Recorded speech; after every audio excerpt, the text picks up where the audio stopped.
Hello friends, स्वागत है तमारुं मारी गुजराती रसोई टिप्स चैनल में। तो आज आपणे बनावीशुं पंजाबी शाक ने टक्कर मारे तेवुं आपणे सीमला मरचानुं ग्रेवीवाळुं शाक। तो सौथी पहेला आपणे अहींया 2 सीमला मरचा लीधा छे अने पहेला धोई लेवाना अने आपणे कट करी लईशुं।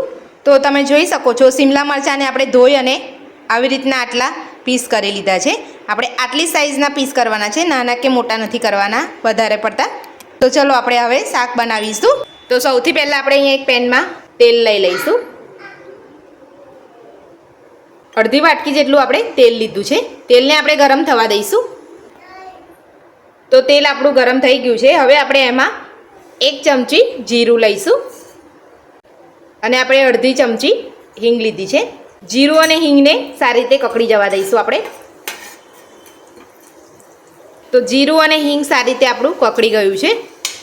हवे आपणे एनी अंदर 2 मीडियम साइजनी डુંગળીને આપણે ઝીણી સમારી લીધેલી છે, એ આપણે સૌથી પહેલા એડ કરીશું।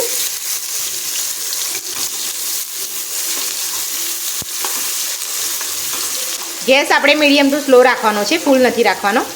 હવે આપણે એમાં 1 ચમચી આદુ ને લસણની પેસ્ટ બનાવેલી છે, એ આપણે એડ કરીશું। બધું આપણે સારી રીતે મિક્સ કરી લઈશું। હવે આપણે એમાં 1 चमची बेसन लीधुं छे एटले के चनानो लोट, ए आपणे एड करीशुं। बधुं ज आपणे सारी रीते मिक्स करी लईशुं। स्मेल आवे त्यां सुधी आपणे एने सातळवानुं छे। चना लोट उमेर्यो छे एटले तळीए ચોટી ना जाय एटले। तो 1 मिनिटनी अंदर ज सरस स्मेल आवी जाय छे अने लोट सरस शेकाई जाय छे। तो आपणे झीणा समारेला टामेटा एड करीशुं। आपणे अहींया 2 मीडियम साइजना टामेटा लीधेला छे, ये આપણે ઝીણા સમારી લીધેલા છે, આપણે એડ કરીશું અંદર। બધું જ આપણે સારી રીતે મિક્સ કરી લઈશું। તો ટામેટા જલ્દી કૂક થઈ જાય એટલા માટે આપણે એની ઉપર થોડું મીઠું એડ કરી દઈશું। બધું મિક્સ કરી લઈશું આપણે। હવે આપણે આને ફક્ત 2 મિનિટ માટે ઢાંકી લઈશું, તો ટામેટાને જલ્દી સરસ કૂક થઈ જાય। તો હવે આપણે એક પેસ્ટ બનાવી લઈશું। तो આપણે અહીંયા એક અડધી ચમચી ગરમ મસાલો લીધો છે, અડધી ચમચી હળદર પાવડર, 1 ચમચી આપણે કાશ્મીરી લાલ મરચું લીધું છે, 1 ચમચી આપણે ધાણા જીરું પાવડર લીધો છે અને 1 ચમચી આપણે કસૂરી મેથીને હાથેથી ક્રશ કરીને લીધેલી છે અને આપણે સ્વાદ પ્રમાણે મીઠું આપણે બધું જ આપણે એક બાઉલમાં અહીંયા મિક્સ કરી લઈશું। તો આપણે અહીંયા 1 વાટકી મોરું દહીં લીધું છે, એ બધું જ આપણે અહીંયા મિક્સ કરી લઈશું અને આપણે સરસ પેસ્ટ બનાવી લઈશું એક। तो આવી રીતે આપણે બધું સરસ મિક્સ કરી લેવાનું છે। તમારી પાસે દહીં ના હોય તો તમે છાશ પણ લઈ શકો છો।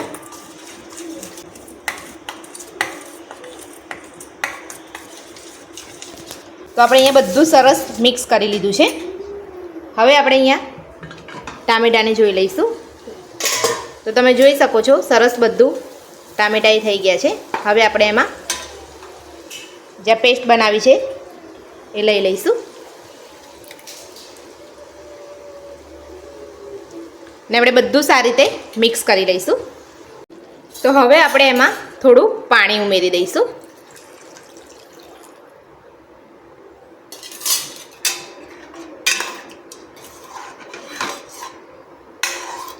હવે આપણે એને 2 મિનિટ ઢાંકી લઈશું। આપણી ગ્રેવી થાય છે ત્યાં સુધી આપણે અહીંયા એક પેનમાં તેલ લઈ લઈશું અને આપણે સીમલા મરચાને 2 થી 3 મિનિટ માટે સાંતળી લઈશું।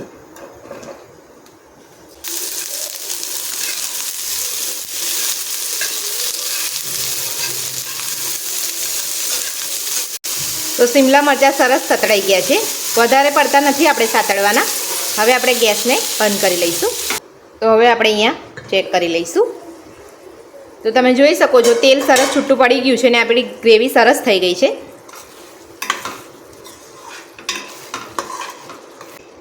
तो આપણે જે સીમલા મરચાં આપણે અહીંયા સાતળ્યા છે એને આપણે ગ્રેવીમાં એડ કરી દઈશું અને આપણે બધું સરસ મિક્સ કરી લઈશું। તો જોતાં જ ખાવાનું મન થઈ જાય તેવું શાક છે ને।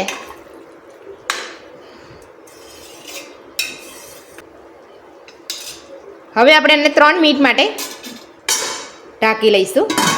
2 થી 3 મિનિટ થઈ ગઈ છે। હવે આપણે ચેક કરી લઈશું। તો તમે જોઈ શકો છો સરસ તેલ છૂટું પડી ગયું છે। એકવાર આપણે એને ફેરવી લઈશું।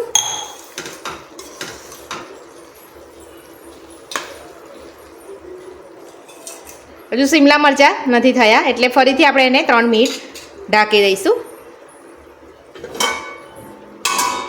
તો આપણે ફરી ચેક કરી લઈશું.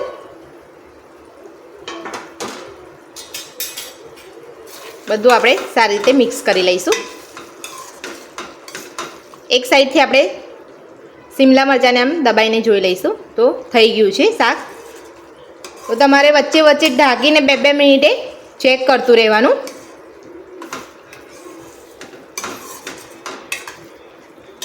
હવે આપણે એમાં લીલા ધાણા એડ કરીશું. બધું જ આપણે સરસ મિક્સ કરી લઈશું અને આપણે ગેસની ફ્લેમ બંધ કરી દઈશું.